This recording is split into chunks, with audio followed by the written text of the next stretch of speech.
Assalamualaikum warahmatullahi wabarakatuh. Selamat pagi anak-anakku. Apa kabarnya kalian hari ini? Alhamdulillah, luar biasa. Badan sehat, otak cerdas. Allahu Akbar. Yes, yes, yes. Nah, anak-anakku, sebelum kita mulai pembelajaran hari ini, marilah kita berdoa terlebih dahulu. Berdoa dimulai. Berdoa selesai. Anak-anakku, biar kita belajarnya tambah semangat, yuk kita tepuk semangat dulu.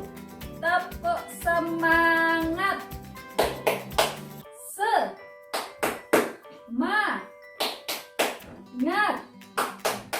Semangat. Dilanjut tepuk PPK. Tepuk PPK.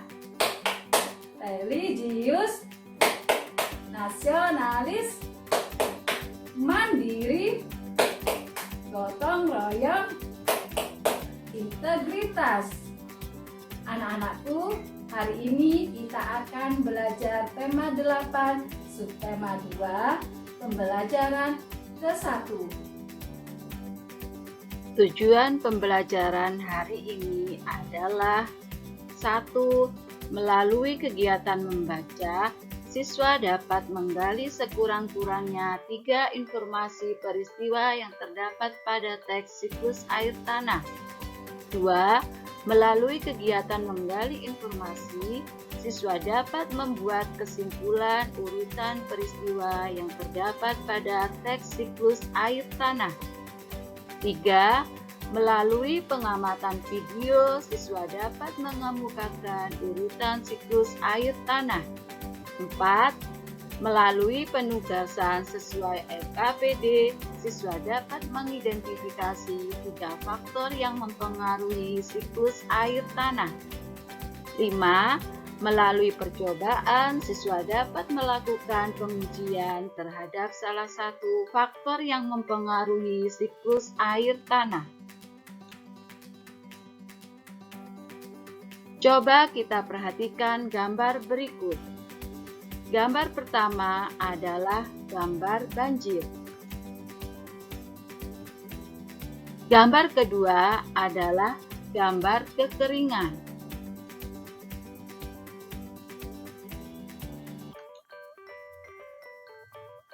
Apa yang menjadi penyebab terjadinya banjir saat musim hujan dan kekeringan saat musim kemarau? Apa yang menjadi penyebab terjadinya banjir saat musim hujan dan kekeringan saat musim kemarau? Penyebab banjir adalah 1. Hutan gundul. 2. Berkurangnya daerah resapan air. 3. Membuang sampah sembarangan. 4. Curah hujan yang tinggi.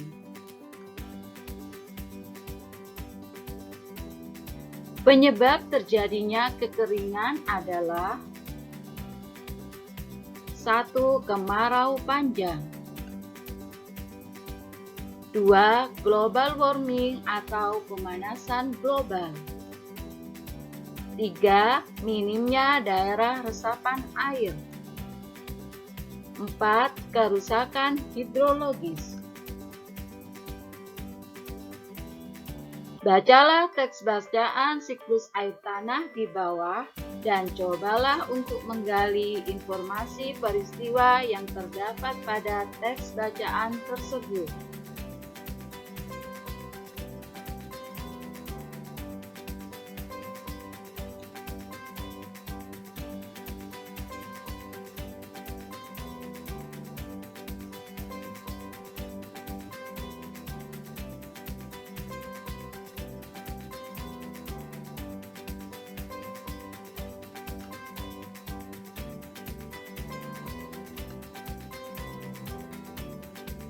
Urutan peristiwa yang terdapat pada teks siklus air tanah adalah: 1.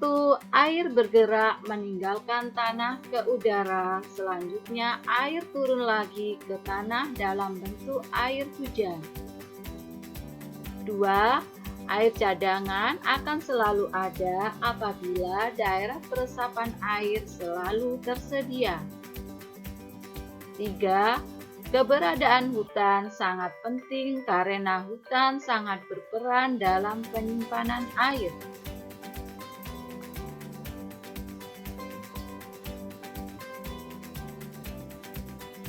Air. Air merupakan kebutuhan pokok yang sangat penting bagi kehidupan kita sehari-hari, baik untuk kebutuhan rumah tangga maupun untuk industri.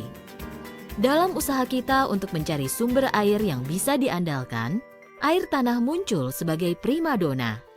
Kemudahannya untuk didapatkan, biaya yang relatif rendah, serta kualitas yang umumnya lebih baik dibandingkan dengan sumber air permukaan, membuat air tanah menjadi pilihan utama kita dalam memenuhi kebutuhan air.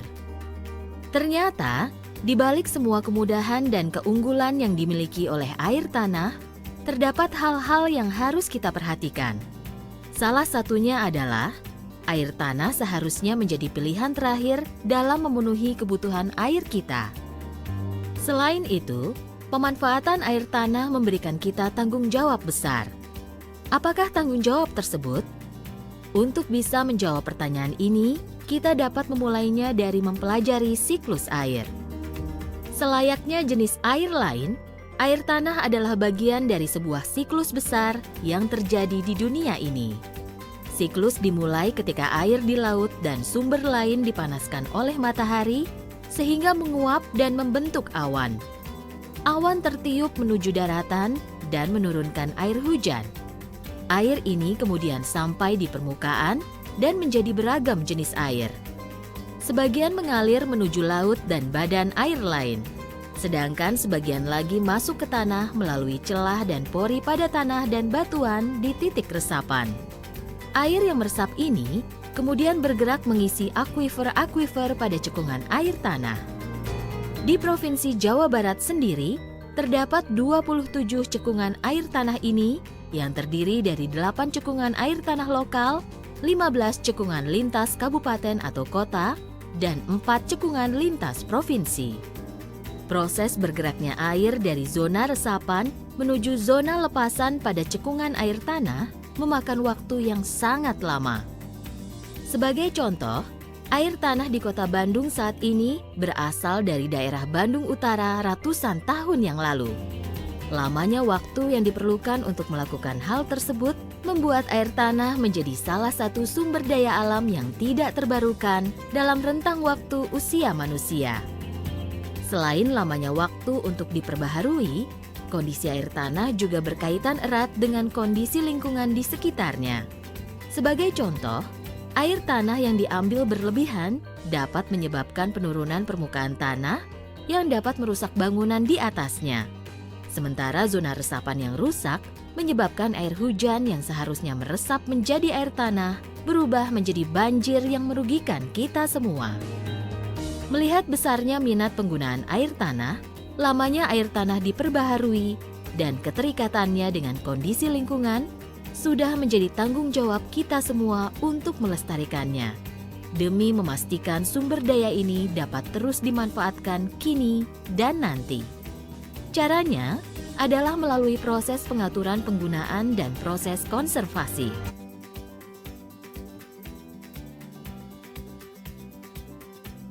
Faktor yang mempengaruhi siklus air tanah. 1. Faktor alam, yaitu kondisi tanah, kondisi iklim, dan kedalaman lapisan tanah. 2. Faktor manusia, yaitu penebangan hutan secara liar, pembukaan lahan pertanian.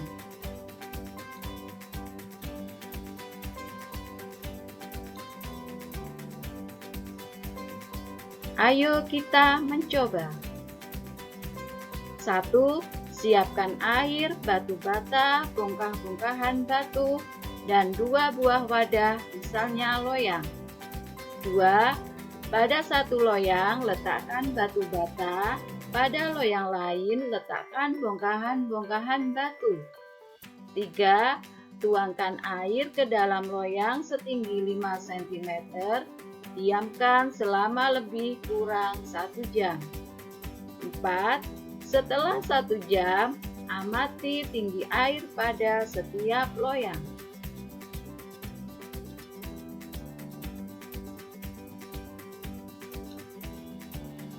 Apa hasil pengamatanmu? Adakah perbedaan tinggi permukaan air pada kedua loyang? Ada perbedaan tinggi permukaan air pada kedua loyang. Apa yang terjadi pada air di loyang yang berisi batu bata? Pada loyang berisi batu bata, air berkurang. Apa yang terjadi pada air di loyang berisi bongkahan-bongkahan batu? Pada loyang berisi bongkahan-bongkahan batu, tinggi air tetap. Apa yang dimaksud air tanah? Air tanah adalah air hujan yang mengalir dan meresap di bawah permukaan tanah. Apa yang dimaksud air permukaan? Air permukaan adalah air yang ada di permukaan air tanah dan tidak teresap ke dalam tanah. Dari percobaan di atas, loyang manakah yang menunjukkan terbentuknya air tanah dan loyang mana menunjukkan terbentuknya air permukaan?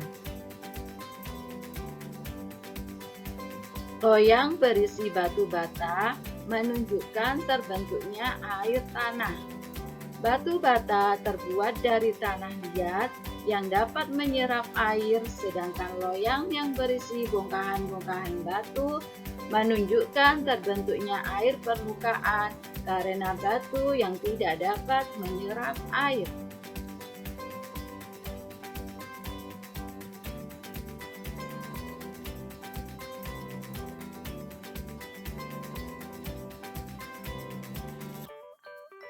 Kesimpulan hasil percobaannya adalah air tanah mudah diserap batu bata karena batu bata terbuat dari tanah di mana di dalam tanah terdapat pori-pori sehingga air dapat meresap. Sedangkan air yang berada di wadah berisi batu merupakan air permukaan di mana air tidak teresap karena batu merupakan benda yang kurang baik menyerap air.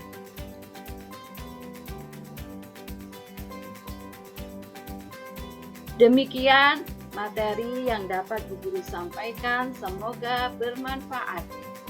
Wassalamualaikum warahmatullahi wabarakatuh.